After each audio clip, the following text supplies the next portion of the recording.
No, chums, it's absolutely humid here in the very heart of London right now.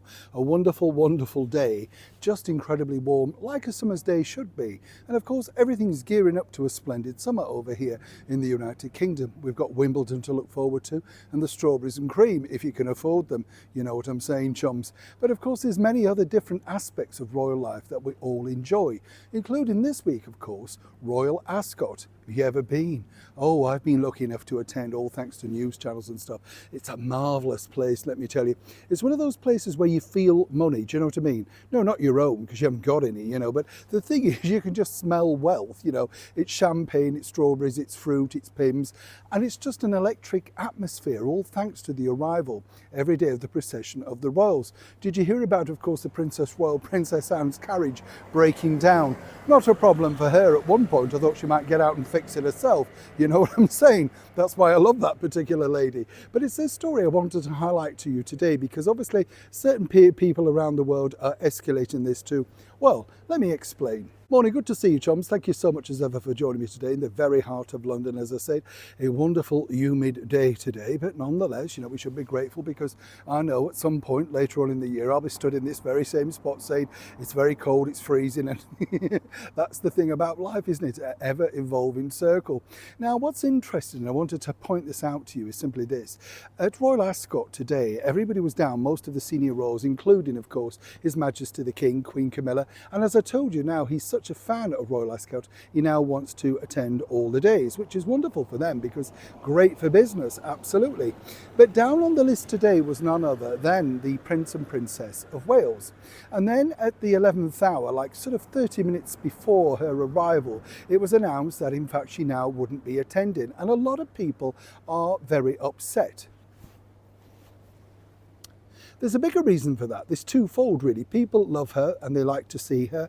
Of course, we like to see what she's wearing, how she looks, and her interacting with the crowd, that sort of stuff. For the snappers, the photographers, she's big business, you know. Her picture is the one that truly sells. That's what they've told me. If you want to get the right picture of Catherine, it can sell for a lot of money. But sadly, 30 minutes before the event, as I say, she was unable to attend. Now, I believe that Kensington Palace Communications kind of really botched this a little bit, because really by announcing 30 minutes before, it created something of a problem, particularly in the media. Now, the official line is that, you know, she was never down to attend, but as you can see, she was down on the printed list.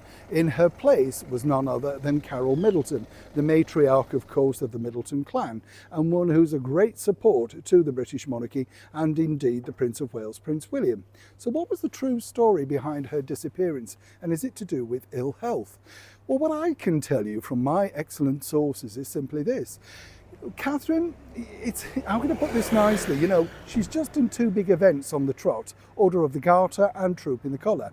Imagine the immense pressure on that. I mean, I know you might say, well, she's just attending, she's in a carriage, she's waving. It's not that hard. The world is looking at you, scrutinising in every single aspect, and you're still a little bit wobbly from time to time coming back on the world stage. The other story that's come out is the fact that apparently Catherine has an allergy to horses and does keep a distance from them, hence the reason she's in a carriage and not too close at the Trooping of the Colour.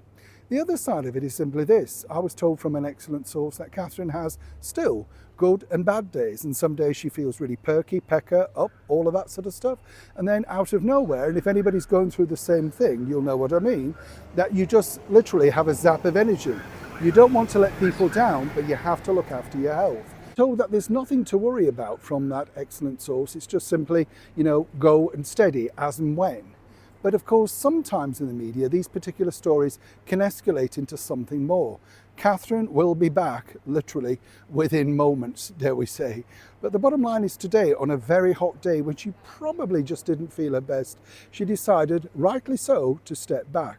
And we're grateful for her doing that, because we do want her to get back to full throttle, as we say in the North. So whatever you're thinking, Mom, don't bother. We're all with you. And everybody, of course, let's just go and wish her all the very best. And to everybody out there who's going through a similar situation, moving forward, you've all got, of course, our full support.